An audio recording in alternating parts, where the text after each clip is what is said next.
Baik, selamat siang atau selamat pagi atau selamat sore, Pak Haji. Nama saya Alberto Grinli, Mampau dan NIM saya 22K10058. Jadi untuk penugasan atau UAS kali ini saya memakai dari Harris R di website Kaggle. Saya memilih breast cancer prediction using neural network. Jadi dia ini dari data yang dia ambil akan memprediksi breast cancer memakai neural network. Jadi, untuk pendahuluan, kanker payudara adalah penyakit di mana sel-sel di payudara tumbuh secara tidak terkendali. Ada berbagai jenis kanker payudara dan jenisnya tergantung pada sel-sel di payudara yang berubah menjadi kanker. Lalu dataset yang digunakan di proyek ini adalah ID dan diagnosis. M malignan itu, ganas, B benign itu jinak. Jadi ini akan menentukan, kanker itu jinak atau ganas. Dan, fitur-fitur yang akan kita gunakan untuk kayak gimana ya, mengidentifikasi itu tuh ganas atau jinak itu ada dari A sampai J itu radius, ada texture, perimeter, ar perimeter, area, smoothness, compactness, concavity, concave point, symmetry, dan fractal dimension, yang artinya radius, rata-rata jarak dari pusat ke titik di perimeter, tekstur, standar deviasi dari nilai skala abu-abu, lalu perimeter, panjang perimeter dari sel, lalu area, luas dari sel, lalu smoothness, variasi lokal dalam panjang radius, lalu compactness, perimeter kubik area, concavity, keparahan dari bagian cekung pada kontur, concave point, jumlah bagian cekung pada kontur, simetri dari sel, of course, fractal dimension, pendekatan tanda kutip garis pantai.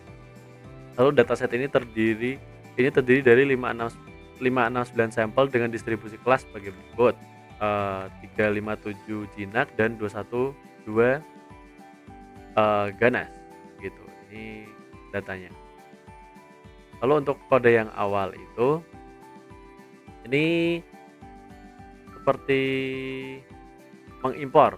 Jadi mengimpor apa, kalau Python itu yang butuh, contohnya kayak NumPy ini digunakan untuk komputasi numerik, membantu dalam operasi matematika yang efisien dengan array dan matriks.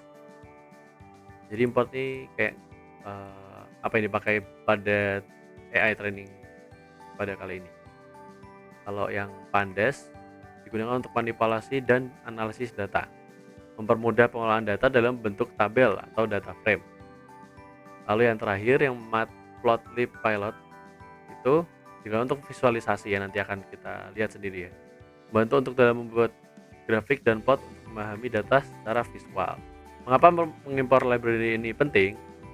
Ketiga library itu penting agar kita bisa, jadi sebenarnya saya sudah gunakan NumPy yang mengolah data, Pandas yang memuat dan membersihkan dan memanipulasi.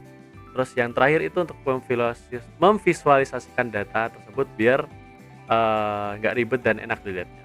Lalu untuk data yang pertama ini memanggil data yang ada. Nah,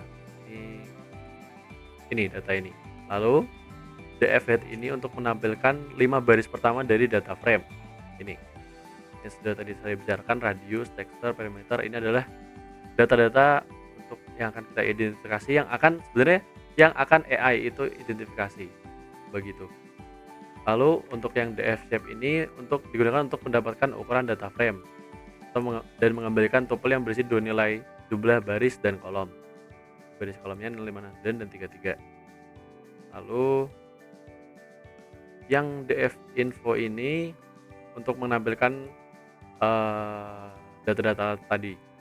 Ini masih bisa dibilang datanya masih belum ada ya. Oke, lanjut. Yang df is null dan sum itu, df is null menghasilkan data frame baru yang memiliki nilai true di mana terdapat nilai yang hilang, dan false di mana nilai yang tidak hilang. Kemudian sum untuk menghitung jumlah nilai di setiap kolom. Hasilnya adalah sebuah series yang menunjukkan jumlah nilai yang hilang untuk setiap kolom dalam data frame. Hasilnya misalnya seperti ini nih contohnya, sudah saya run. Lalu df target, kode ini untuk menambahkan kolom baru bernama target ke dalam data frame, dan kolom ini dibuat dengan menggunakan fungsi pdgetDummies pada kolom diagnosis dengan parameter drop first sama dengan true. Mari kita jelaskan beberapa bagian di sini. Akan diubah menjadi kolom baru dengan nilai 0 atau 1. Lalu dengan demikian setelah menjalankan kode ini, data frame akan memiliki kolom baru target yang menyimpan hasil one hot encoding dari kolom diagnosis. Lalu ini untuk mengecek perubahan yang kita lakukan. Ini juga untuk menampilkan data. Seperti ini data yang keluar yang setelah kita ubah. Lalu di describe, dan panggilan describe itu digunakan untuk memberikan ringkasan statistik deskriptif tentang kolom-kolom numerik dalam data frame. Ini tuh sangat berguna untuk mendapatkan pemahaman awal untuk distribusi nilai di setiap kolom numerik. Lalu lanjut lagi, ini adalah menggunakan visualisasi tadi sudah saya omongkan tadi. Dengan menjalankan kode ini, kita dapat melihat visualisasi distribusi kelas target, ganas, atau jinak. Kalau yang satu itu ganas, kalau yang 0 itu jinak gitu. Kalau kita ke bawah lagi, kode ini digunakan untuk menghitung rata-rata nilai setiap fitur numerik dalam data frame berdasarkan kelompok nilai pada kolom target. Ini hanyalah visualisasi dari data ini. Lalu kita akan memisahkan data untuk di train dan di test. Lalu from scalar proposing import standard scalar itu kode yang digunakan untuk mengimport fungsi standard scalar dari modul pre-processing dalam pustaka scikit-learn atau sklearn untuk bertujuan melakukan pengskalaan fitur-fitur dalam dataset sehingga setiap fitur mempunyai min 0 dan varian 1. Hal ini penting dalam beberapa algoritma mesin learning yang sensitif terhadap skala fitur-fiturnya seperti algoritma regresi linear, SFM, dan algoritma K-min.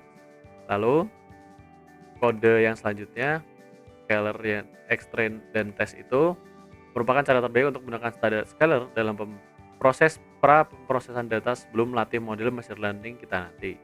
Lalu kita akan mengimport TensorFlow ini adalah sebuah library open source untuk machine learning dan deep learning. Lalu yang TF random set seed ini digunakan untuk menetapkan seed pada generator nomor acak di TensorFlow. Menetapkan seed ini membantu memastikan hasil yang sama saat kode dijalankan kembali. Yang penting untuk reproduksibilitas dalam eksperimen machine learning yang akan kita jalankan nanti. From TensorFlow import keras, menggunakan modul keras dari TensorFlow.